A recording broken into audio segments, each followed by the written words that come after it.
Alam nyo mga kanetizens, minsan nakakagulat din pala ang puso. Ilang taon na kaming magkatrabaho. Noong una, nasa pareho kaming department at wala pa siyang girlfriend noon. Pero nag-transfer siya. Tapos, nakilala niya yung current girlfriend niya online. Kahit ganun, sobrang solid pa rin ng pagkakaibigan namin. Alam namin ang sekreto ng isa't isa. Sobrang bait niya. At napaka-generous.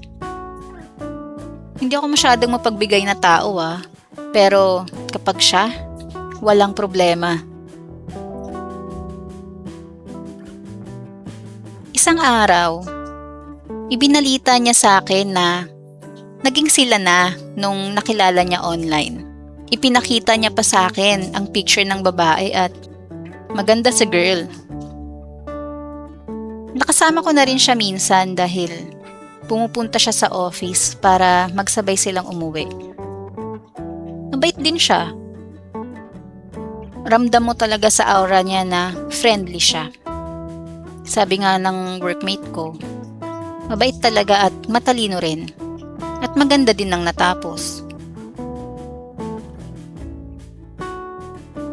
Simula nun, dumistansya na ako. Boundary. Babae ako at alam kong kailangan kong mag-adjust para sa peace of mind ng girlfriend niya. Mahal niyang girlfriend niya. Laging siya ang topic sa kwentuhan namin at kitang-kita ko kung paano niya tratuhin. Ang maganda rito, kahit may girlfriend na siya, hindi niya nakakalimutan ng pagkakaibigan namin. Kasabay nito, mas lalo ko ring naramdaman na lumalalim yung nararamdaman ko para sa kanya. Pero alam niyo kung anong klaseng damdamin yun? Grabe, ang taas ng respeto ko sa lalaking to. Akala ko nun, romantic feelings Pero, na-realize ko na hindi ko naman nakikita ang sarili ko na kasama siya sa future. Nung nagka-girlfriend nga siya, walang inggit o selos sa puso ko. Sobrang saya ko para sa kanila. Kasi bagay na bagay talaga sila.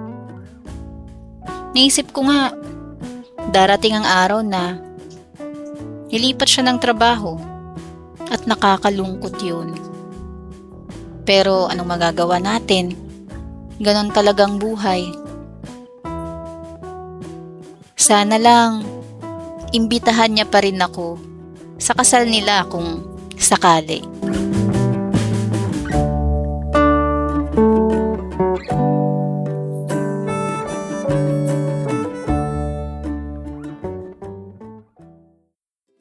Wow naman mga kanetizens!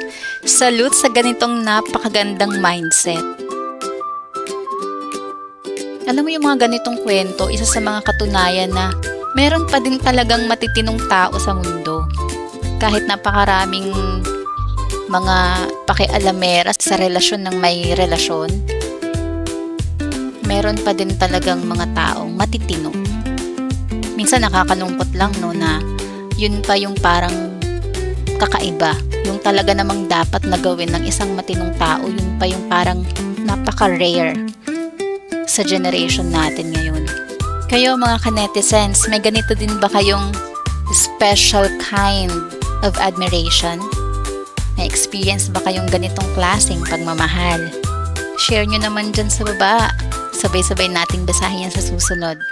Hanggang dito lang at sabay-sabay tayo magpatuloy sa pagiging mabuting tao. Huwag kalimutang mag-subscribe at mag-ingat tayo palagi.